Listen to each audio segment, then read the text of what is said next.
बिस्मिल्लाहिर्रहमानिर्रहीम। अस्सलाम वालेकुम रहमतुल्लाहि बरकातहू। अल्लाह की रहमतें और बरकतें नाजिल हों हम सब पर। मोहतरम नाज़रीन, आज मैं आपको इस वीडियो में बताऊंगी कि नबूवत का झूठा दावा करने वाली वाहिद लड़की कौन थी। वीडियो को स्किप किए बगैर एंड तक जरूर देखिएगा, क्योंकि इस वीडियो से इंशाल्लाह आपकी नॉलेज में जरूर इजाफा होगा। हवाज़न के कबीला बनु तमीम की सरकर्दा औरत, जिसका नाम सज्जा बिन्त हारिस तमिया था, ईसाईयत की पैरोकार थी। लेकिन जैसे ही इसने सुना कि मुसलमानों के नबी सल्लल्लाहु अलैहि वसल्लम इस दुनिया से पर्दा फरमा गए हैं, तो इस औरत ने नबूवत का दावा कर दिया। जब इस लड़की को मुसलमानों के नबी आखिरुज़्ज़मान सरवर कायनात सल्लल्लाहु अलैहि वसल्लम की हदीस सुनाई कि मेरे बाद कोई नबी नहीं होगा, वो लड़की कहने लगी, मोहम्मद की हदीस बिल्कुल सही है, इसके बाद कोई मर्द नबी नहीं आएगा, लेकिन मैं औरत हूँ और नबिया हूँ। जैसे ही इसने सुना कि मुसलमानों के नबी हजरत मोहम्मद सल्लल्लाहु अलैहि वसल्लम विसाल पा चुके हैं, तो इस औरत ने नबूवत का दावा कर दिया और फरमाया कि अब से मैं सारी दुनिया के लिए रहबर हूँ। सुजा बिन्त हारिस दजला और फरात के दरमियानी इलाके अलजरीरा की रहने वाली थी। वो आलम शबाब और अपने कबीले की सबसे खूबसूरत और बाअसर लड़की थी। गैर शादीशुदा होने की वजह से मर्दों की तवज्जो का मरकज भी थी।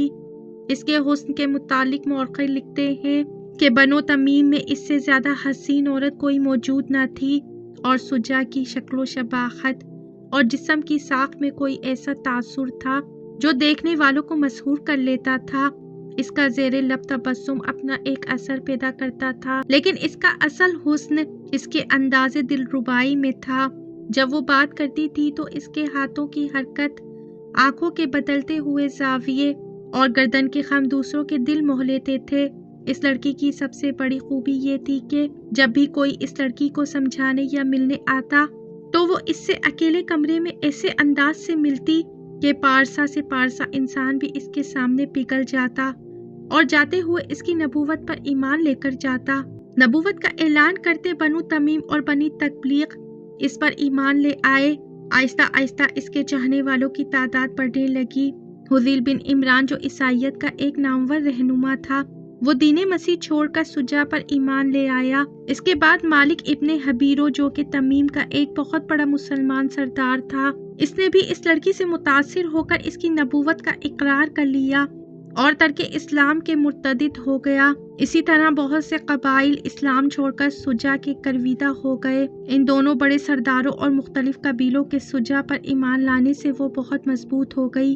अब इसने फैसला किया कि वो मुसलमानों से मुक़द्दस मुकामात छीन लेगी और अरबों की किस्मत का फैसला किया करेगी। मोहतरम नाज़रीन, हकीकत में ये लड़की एक साहिरा यानी जादू करनी थी, इसलिए इसके मानने वाले मर्दों के साथ साथ औरतों की भी तादाद में इजाफा होता जा रहा था। जबकि मर्दों में इसके दिलदार ज्यादातर हविस परिस थे, क्योंकि इसने अपने उम्मतियों पर 5 नमाजें तो फर्ज कर रखी थी, लेकिन शराब, सूदकार, जिनाकारी, सूद का कारोबार, ज़कात की माफ़ी और रिश्वत की इजाज़त दे रखी थी। इसीलिए सब हविस परस्त और जिनसी दरिंदे इसके दीन पर ईमान ले आए थे। इनमें ज़्यादातर तादाद ईसाइयों की थी।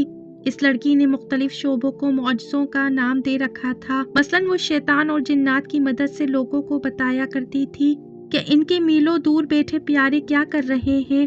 तारीख नवीस अबुल कासिम रफ़ीक दिलावरी, इब्ने असीर बिलाजरी और दबस्तान मज़ाहिब के हवालों से लिखते हैं, सुजा बिन्ते हारिस फसीह और बलीग और बुलंद हौसला औरत थी। इसे तकरीर व गोयाई में यतूला हासिल थी। एक तो वो आलम शबाब थी, दूसरे अंदाज दिलरुबाई का था, और तीसरी ये कि इसने शादी नहीं की थी। दौलत वाले, जागीरों वाले, वो ताजिर जिनका माल सैकड़ों ऊँटों पर आता जाता था, इसकी रफाकत के उम्मीदवार थे। वो अपना दामन बचाए रखती और किसी को मायूस भी नहीं करती थी। मोहतरम नाज़रीन, ये लड़की काहिना थी या नहीं, अलबत्ता अपने नाजुक अंदाज से वो जिस तरह पत्थरों को भी मोम कर लेती थी, इससे ये यकीनी तासुर उभरता था कि वो साहिरा है। ये इसका ज़ाहिरी रूप था कि जो इसकी नबूवत का दावा किया हुआ था, जो दरअसल बहरूप था। इसने अंदरूनी तौर पर अपने किरदार में इब्लीसी औसाफ पैदा कर लिए थे। वो इस मुकाम पर पहुंच गई थी جہاں انسان مکمل ابلیس بن جاتا ہے اور اس میں مسحور کر لینے والے اوصاف پیدا ہو جاتے ہیں۔ خیر، اس جھوٹی نبوت کی دعوے دار لڑکی سجا کی عسکری قوت میں بے پناہ اضافہ ہو گیا، یہاں تک کہ اس نے یمامہ میں مسلیمہ کذاب کے علاقوں پر اپنا قبضہ جما لیا۔ ناظرین، یاد رہے کہ یہ وہی مسلمہ ہے جس نے رسول اللہ صلی اللہ علیہ وسلم کی حیات مبارکہ میں ہی نبوت کا دعویٰ کر دیا تھا، لیکن اس نے یہ نہیں کہا تھا کہ رسول اللہ صلی اللہ علیہ وسلم اللہ کے رسول نہیں ہے، بلکہ اس نے یہ دعویٰ کیا تھا کہ وہ رسالت میں برابر کا شریک ہے اور اس پر بھی وحی نازل ہوتی ہے۔ اس نے رسول اللہ صلی اللہ علیہ وسلم کی خدمت اقدس میں خط لکھا تھا کہ نبوت میں آپ کا برابر کا شریک ہے اور عرب کی سرزمین رسول اللہ صلی اللہ علیہ وسلم کی نصف اور نصف اس کی ہے۔ مفسرین لکھتے ہیں کہ جب یہ خط رسول اللہ صلی اللہ علیہ وسلم کے پاس پہنچا تو آپ نے قاصد سے کہا، اگر قاصد کا قتل جائز ہوتا تو میں تجھے قتل کر دیتا۔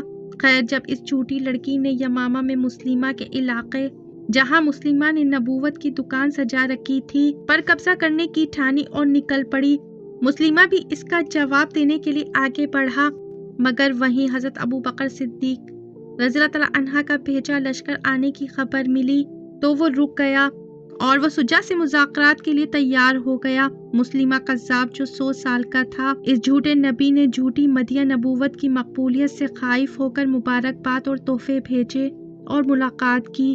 جیسے کہ آپ کو بتایا جا چکا ہے کہ یہ لڑکی ساحرہ تھی اور اس کا جادو مسلمہ پر بھی سر چڑھ کر بولا تھا، وہ اس کے حسن کا دیوانہ ہو گیا۔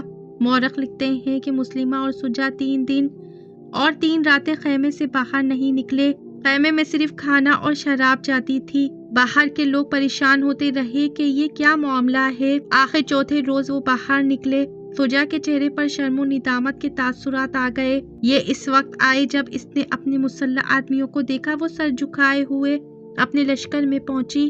اس خیمے میں نبی اور نبیہ کا بلا گواہوں اور بلا مہر کے نکاح ہوا۔ قوم کے لوگوں نے پوچھا، یہ کیا ہوا؟ سجا نے کہا کہ میں نے مسلمہ سے صلح کر لی اور نکاح بھی۔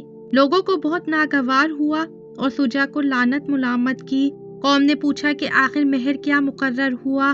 سجا نے کہا کہ اچھا، میں پوچھ کر آتی ہوں کہ میرا مہر کیا ہے۔ سجا مسلمہ کے پاس آئی اور مہر کا مطالبہ کیا۔ مسلمہ نے کہا کہ جا اپنے ہمراہیوں سے کہہ دے کہ مسلمہ رسول اللہ صلی اللہ علیہ وسلم نے سجا کے مہر میں 2 نماز فجر اور عشاء کی تم سے معاف کر دی، جن کو محمد صلی اللہ علیہ وسلم نے تم پر فرض کیا تھا۔ اس شادی کا سب سے بڑا مقصد یہ تھا کہ جھوٹا نبی اور جھوٹی نبیہ کے پیروکاروں کی مل کر ایک فوج تیار کی جائے جو کہ اس فوج سے لڑ سکے، جسے حضرت ابو بکر صدیق رضی اللہ تعالیٰ عنہ نے حضرت خالد بن ولید کی سربراہی میں بھیجا تھا۔ حضرت خالد بن ولید کی فوج نے مسلمہ قذاب کے لشکر کو شکست دی اور وہ مارا گیا۔ اس عظیم مارکہ میں 700 کے قریب مسلمان بھی شہید ہوئے، جبکہ سجا کے متعلق 2 طرح کی روایتیں ہیں۔ ایک تو یہ ہے کہ وہ بھی حضرت خالد بن ولید کے لشکر کے ہاتھوں ماری گئی، جبکہ دوسری روایت کے مطابق وہ گرفتار ہو گئی اور مدینہ جا کر اس نے اپنے گناہوں سے توبہ کی اور بقیہ زندگی مسلمان بن کر گزار دی۔ محترم ناظرین، رسول اللہ صلی اللہ علیہ وسلم کی حدیث پاک ہے کہ قیامت اس وقت تک قائم نہ ہوگی جب تک 30 جھوٹے دجال نہ نکلے۔ ان میں سے ہر ایک کو یہی گمان ہوگا کہ وہ اللہ کا رسول ہے، جبکہ ان میں سے 4 عورتیں ہوں گی۔ اللہ اکبر۔ آئیے محترم ناظرین، میرے ساتھ اس جملے کو پڑھیے، بے شک اللہ ایک ہے اور محمد صلی اللہ علیہ وسلم اللہ پاک کے آخری نبی اور رسول ہیں۔ اے اللہ پاک، ہماری زندگی کو اسی عقیدے پہ قائم رکھنا اور ہماری موت بھی اسی عقیدے پر ہو، آمین ثم آمین۔ محترم ناظرین، کمنٹ باکس میں حضور محمد صلی اللہ علیہ وسلم کا کوئی ایک نام ضرور ٹائپ کریں۔ ویڈیو اچھی لگی ہے تو ویڈیو کو لائک، شیئر، سبسکرائب کریں، بیل آئیکن پہ ضرور کلک کریں تاکہ میری آنے والی ویڈیو کا نوٹیفیکیشن بر وقت آپ کو ملتا رہے۔ خوش رہے، اپنا بہت سا خیال رکھیں۔ زندگی رہی تو پھر ملیں گے معلوماتی ویڈیو کے ساتھ۔ اللہ حافظ۔